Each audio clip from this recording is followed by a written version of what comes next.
Xin chào các bạn, chào mừng các bạn đã quay lại với Lalagon. Trước khi bắt tay vào làm bánh, hãy cùng xem trong khoảng thời gian chuyển mùa từ hạ sang thu thì thụy điển có điều gì thú vị nhé. Lá đã bắt đầu chuyển màu, chúng ta biết mùa thu đã tới rồi. Nhưng mà có điều là khi mình quay video này thì đây là lúc mới chớm thu thôi, nên lá chưa thật sự đổi màu, phải tầm 1 tháng nữa cơ. Đến lúc đó thì mình sẽ làm video sau nhé. Và trong lúc chờ lá chuyển màu thì chúng ta hãy cùng xem coi đầu mùa thì có những gì thú vị ngoài vườn nào. Đây được gọi là một khoảng thời gian khá là ngon, tại vì trong rừng thì nấm đã mọc đầy, còn trên cây thì các bạn thấy đây, dáng nước lủng lẳng đầy cành.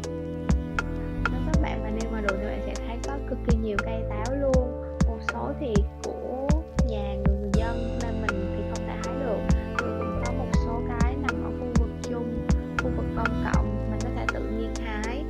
Và điều quan trọng là mọi người đều phải có ý thức, chỉ hái vừa đủ ăn thôi, không hái quá nhiều, nếu không thì có thể tổn hại tới cây và năm sau sẽ không còn táo cho các bạn ăn nữa. Tuy nhiên lúc mà quay cái video này thì cái cây táo này nó vẫn còn xanh, là mình không thu hoạch được gì cả.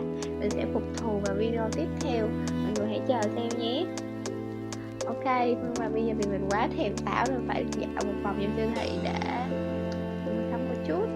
Cái quầy táo trong siêu thị được bày bán như thế này thì trông khá là bắt mắt nhỉ.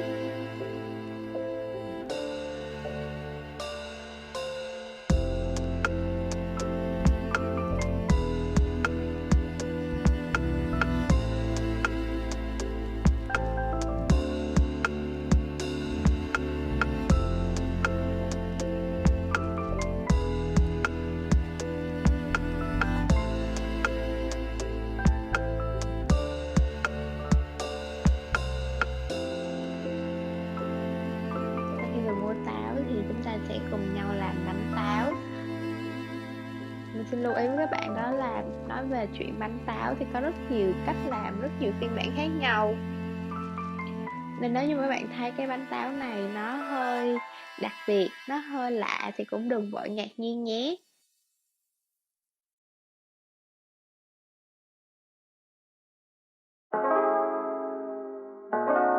Mọi người hãy cùng xem đến hết video này. Bấm like, share và nhớ subscribe để ủng hộ cho mình.